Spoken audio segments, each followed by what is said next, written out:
सध्या cement concrete या रस्त्याची क्रीज या महाराष्ट्रात नव्हे तर संबंध भारत देशात आहे.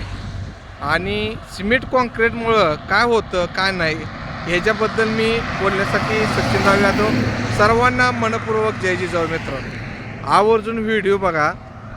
हे महाराष्ट्र आहे, मी सध्या म्हणजे महाराष्ट्र आहे आणि या साईडला कर्नाटकला जाणारा रस्ता आहे.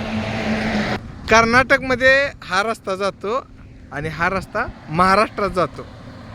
महाराष्ट्रात सांगायचं झालं तर हा मंगळवेढ्याला जातो आणि हे उमदी मार्गे विजापूरला जातो. आणि हा सिमेंट कॉन्क्रीटचा रस्ता आहे मित्रांनो. वाहनं फास्ट जातात बरं का. ह्याला किती मोठ्या भेगा पडलेत हे दाखवण्यासाठी आजचा व्हिडिओ आहे.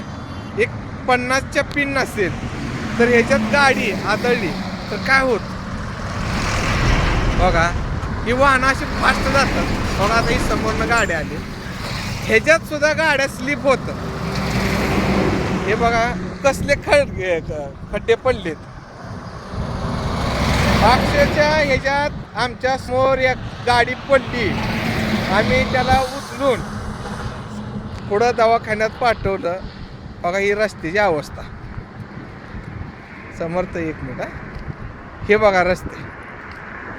ह्याच्यातून डबल टिबल माणूस असेल, एक 50च्या पिन आला माणूस, ह्याची अवस्था काय असेल. स्लिप होत असेल का. बघा हे रस्ता. आता हा रस्ता आहे 50-60च्या पिन गाडी गेल्यानंतर काय होत असेल. बघा ही कसले खडके स्लिप होते गाडी.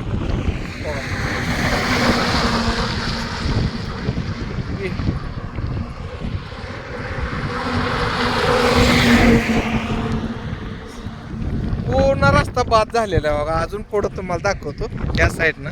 आता इथून साधारणपणे 30-40-50च्या पिन कंपल्सरी गाड्या असतात.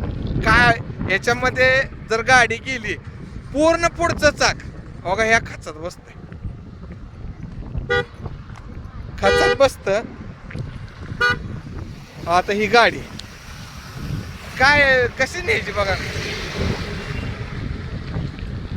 50-60च्या पिन 70च्या पिन गाड्या जातात टू व्हीलर. पडणार हात पाय मोडायचा. रस्ते कशासाठी काय सुरक्षा आहे का. ह्याचं बांधकाम विभागाने ह्याच्याकडे लक्ष देऊन ह्या रस्ता दुरुस्त केला पाहिजे. आता येणारी आषाढी वारी कर्नाटकातून विजापूरच्या मार्गे लोक खूप पंढरपूरच्या विठ्ठलाचं दर्शन घेण्यासाठी येतात. त्यांच्या जीवितीला कुठला धोका होऊ नये एवढीच विठ्ठल चरणी प्रार्थना. बघा ही रस्ता पूर्ण डॅमेज झाला. सिमेंट कॉन्क्रीटचा रस्ता. हे कोणी बांधला काय बांधला कॉन्ट्रॅक्टरशी आमचं देणं घेणं नाही मित्रांनो. असे रस्त्यावरती मोठे खड्डे पडलेत आणि बांधकाम विभागाकडचं हे जो पूर्ण दुर्लक्ष आहे. आता हे बघा ना तुम्ही सिमेंट इथं गाडी स्लिप होते आणि माणूस पडतो. असे किती तर पडलेले आहेत पण आमच्या समोर एकच पडलेला दिसला म्हणून एक खंत आहे म्हणून हा व्हिडिओ बनवला. मंगळवेढा या भागातील जे सोशल मीडियाच्या माध्यमातून जे माझे मित्र असतील त्यांनी हा पॉईंट निदर्शनाला आणून जास्तीत जास्त हा व्हिडिओ शेअर करून लोकांचा जीवितला होणारा धोका टाळावा हीच विनंती करतो. मी इथं थांबतो. पुन्हा एकदा सर्वांना मनपूर्वक जय जिजाऊ.